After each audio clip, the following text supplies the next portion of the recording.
दोस्तों, हिंदू धर्म में सोमवार के दिन को बहुत ही महत्वपूर्ण माना गया है। सोमवार का दिन भगवान भोलेनाथ को समर्पित होता है। जो भी व्यक्ति सोमवार के दिन विधि विधान से शिव जी का पूजन और आराधना करता है, उसके जीवन के समस्त कष्ट दूर हो जाते हैं। इसके साथ ही जीवन में सुख एवं समृद्धि का वास होता है। भगवान भोलेनाथ को बहुत ही जल्दी प्रसन्न होने वाला देवता भी माना गया है।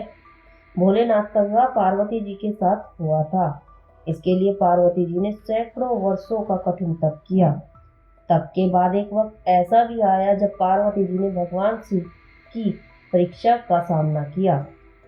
पौराणिक कथाओं की मान्यताओं के अनुसार माता पार्वती ने भगवान शिव को अपने पति के रूप में पाने के लिए सैकड़ों वर्षों तक कठोर तप किया। उनकी तपस्या को देखकर देवताओं ने शिवजी से देवी पार्वती की मनोकामना पूरी करने की प्रार्थना की। इसके बाद भोलेनाथ ने सप्त ऋषियों को पार्वती की परीक्षा लेने के लिए भेजा। इस परीक्षा के दौरान सप्त ऋषियों ने शिवजी की ढेरों अवगुणों को बताते हुए माता पार्वती से शिवजी से विवाह न करने के लिए कहा, लेकिन पार्वती जी अपने निर्णय से टस से मस नहीं हुई।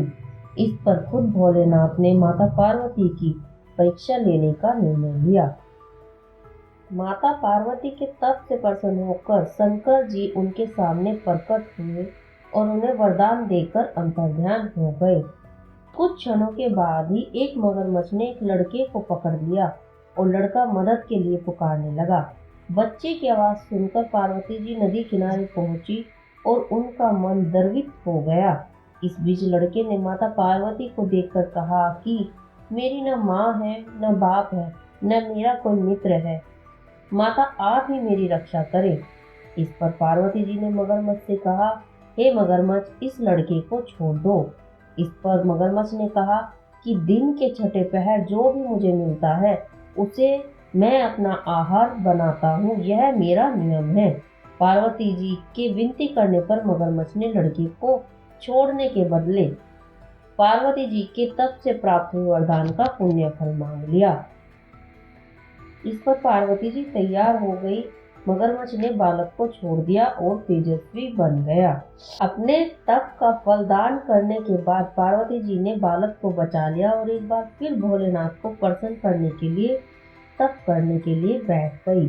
इस पर भोलेनाथ दोबारा प्रकट हुए और पूछा कि तुम अब क्यों तप कर रही हो? मैंने तो पहले ही मनमांगा वरदान दे दिया है। इस पर पार्वती जी ने अपने तप का फल दान करने की बात कही। इस पर शिवजी प्रसन्न होकर बोले, मगरमच्छ और लड़के दोनों के स्वरूप में मैं ही था। मैं तुम्हारी परीक्षा ले रहा था कि तुम्हारा चित्त प्राणी मात्र में अपने सुख दुख का अनुभव करता है या नहीं। तुम्हारी परीक्षा लेने के लिए मैंने ही यह लीला रचाई थी। अनेक रूपों में दिखने वाला मैं ही एक सत्य हूँ। अनेक शरीरों में नजर आने वाला मैं ही निर्विकार हूँ। इस तरह पार्वती जी ने शिव जी की परीक्षा को पास किया और उनकी अर्धांगिनी बनी। बोलो भगवान शंकर की जय। दोस्तों, अगर आपको हमारी कहानी अच्छी लगी हो तो हमारे चैनल को सब्सक्राइब करें एंड लाइक करें।